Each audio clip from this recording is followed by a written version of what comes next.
ang chief PNP or yung magiging acting chief PNP is will be holding a 3-star rank only. Because andyan pa yung hindi pa retired yung 4-star rank holder. Because according to the law, there should be only one 4-star rank in the Philippine National Police, and that is the chief PNP. Ngayon na siya ang chief PNP, siya binigyan ng 4-star rank, hindi pwedeng magkakaroon ng dalawang 4-star. So palitarin muna siya bago ma-4-star yung i-appoint na bagong chief PNP. So ang magiging PNP chief 3-star. Ano na siya? Si Torre, after the He can be assigned with the office of the chief PNP in a floating status. Floating status, for accounting purposes, dyan ka lang sa office of the chief PNP kasi you are still receiving salaries and remuneration from the government.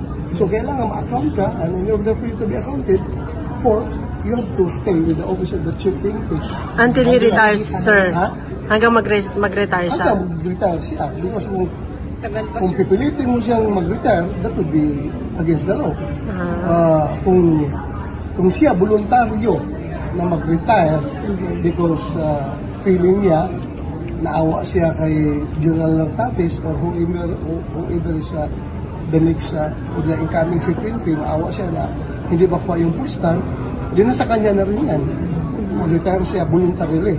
Pero hanggat hindi siya mag-retire, nasa kanya ang postan na, hindi talaga pwede magkakaroon ng dalawang postan sa PNP. Hindi, ang chief PNP or yung magiging acting chief PNP is will be holding a 3-star rank only.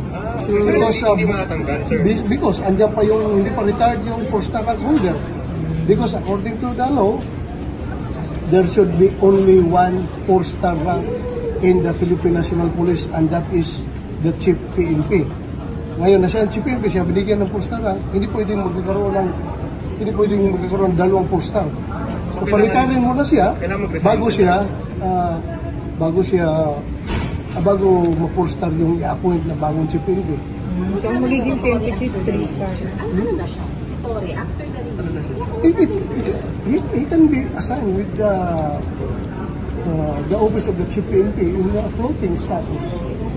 Floating status, for accounting purposes, dyan ka lang sa office of the chief PNP kasi you are still receiving salaries and remuneration from the government. So kailangan ma-account ka, and in order for you to be accounted for, you have to stay with the office of the chief PNP. Until he retires, sir. Hanggang mag-retire siya. Hanggang mag-retire siya. Because kung pipilitin mo siyang mag-retire, that would be against the law. Kung siya voluntaryo na mag-retire because feeling niya, naawa siya kay General Nartates or whoever is the next or the incoming chief PNP, naawa siya na hindi ba kuha yung postan, di na sa kanya na rin yan. Mag-retire siya voluntarily. Pero hanggat hindi siya mag-retire, nasa kanya ang postan na, hindi talaga pwede magkakaroon ng dalawang postan sa PNP. Hindi, ang chief PNP or yung magiging acting chief PNP is will be holding a 3-star rank only. Because andyan pa yung hindi pa retired yung 4-star rank holder. Because according to the law, there should be only one 4-star rank in the Philippine National Police, and that is the chief PNP. Ngayon na siya ang chief PNP, siya binigyan ng 4-star rank, hindi pwedeng magkakaroon ng dalawang 4-star. So palitarin muna siya bago ma-4-star yung i-appoint na bagong chief PNP. So ang magiging PNP chief 3-star.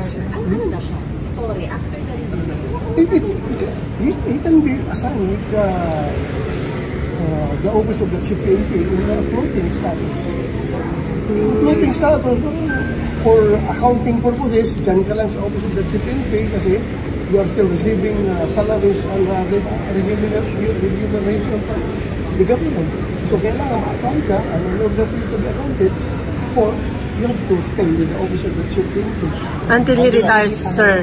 Hanggang mag-retire siya. Hanggang mag-retire siya. Because kung pipilitin mo siyang mag-retire, that would be against the law. kung siya voluntaryo na mag-retire because feeling niya naawa siya kay General Nartates or whoever is the next or the incoming chief PNP, naawa siya na hindi ba kuha yung postal, di na sa kanya na rin yan. Mag-retire siya voluntarily. Hanggat hindi siya mag-retire, nasa kanya ang postal na, hindi talaga pwede magkakaroon ng dalawang postal sa PNP. Pwedeng ang chief PNP o yung magiging acting chief PNP is will be holding at least na only. Because andyan pa yung hindi pa retired yung postal holder. Because according to the law, there should be only one four-star rank in the Philippine National Police, and that is the chief PNP. Ngayon na siya ang chief PNP, siya binigyan ng four-star rank, hindi pwedeng magkakaroon ng dalawang four-star. So, paritarin muna siya bago ma-four-star yung i-appoint na bagong chief PNP. So, ang magiging PNP chief, 3-star. Ano na siya? Story after the It can be assigned the office of the chief PNP in the floating status. Floating status, for accounting purposes, dyan ka lang sa office of the chief PNP kasi you are still receiving salaries and remuneration from the government. So kailangan ma-account ka, and in order for you to be accounted for, you have to stay in the office of the chief PNP. Until he retires, sir.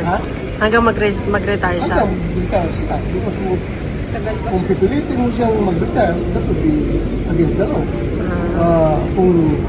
Kung siya voluntaryo na mag-retire because feeling niya naawa siya kay General Nartates or whoever is the next the incoming chief PNP, naawa siya na hindi ba kuha yung postal, di na sa kanya na rin yan.